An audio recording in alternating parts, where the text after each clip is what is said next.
আপনারা জানেন আজকে যে মামলাটা এটা হ্যাঁ রামপুরা বিজেপির যে ইয়েটা ওই মামলাটা ছিল আজকে। হ্যাঁ ওই মামলাটাই ছিল আজকে। রামপুরা যে টিভি সেন্টারে যে ইয়েটা ছিল এবং আরও অন্যান্য প্লেস অফ অকারেন্স ছিল এবং 6টা প্লেস অফ অকারেন্স এবং ওইটার উপরে যে এলিগেশনটা তারা যে রাদওয়ান এবং রাফাত যিনি আসামি এবং ওইটা হচ্ছে যে তারা অন ডিউটিতে ছিল, ওই ডিউটিতে থাকার সময়ই তাদের বিরুদ্ধে আজকে যে সেকশন 3(2) আইসিটি অ্যাক্টের এলিগেশনটা আসছে এবং অ্যাকর্ডিংলি ফর্মাল চার্জ গঠন হয়েছে লাস্ট ওকেশনে। এবং আজকে ছিল ওই পলাতক দুজন আসামি ছিল।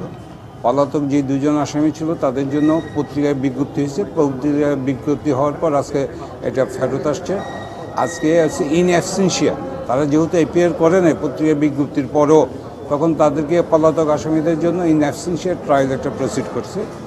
আর ওই যারা পলাতক ছিল তাদের জন্য তো স্টেট ডিফেন্স, কারণ রাষ্ট্রপক্ষের আইনজীবী নিয়োগের জন্য এখনও হয়নি, কিন্তু রাষ্ট্রপক্ষের আইনজীবী নিয়োগের বিষয়টা এটা আদেশ হবে এবং পরবর্তী তারিখ রেখেছেন আপনার 4 তারিখ, যেটার ভিতরে যে 4 তারিখে ফ্রেমিং দ্য চার্জ এবং অ্যানাদার পিটিশনস যেটা ছিল এটা হচ্ছে ভার্চুয়াল যে ট্রায়ালের জন্য একটা অ্যাপ্লিকেশন ছিল, সেখানে আমরা সময়ের একটা দরখাস্ত দিচ্ছি এবং সেখানে ওনারা ওই 4 তারিখে হিয়ারিংয়ের জন্য ফিক্স আপ করছে। আমরা এই ভার্চুয়ালের যে বিষয়টা, যেটা যেহেতু আজকে আমরা সময় চেয়েছি, যে গ্রাউন্ডে আমরা সাপ্লিমেন্টারি আরও কিছু গ্রাউন্ড আছে, যে গ্রাউন্ডগুলো ওই দিন আমরা উপস্থাপন করলে তারপরে আমরা আসলে এই জিনিসটার উপরে ব্যাখ্যা দিতে পারবো। আর এটা তো টাইম দিয়েছে ফর ফার্দার হিয়ারিংটা হবে 4 তারিখ।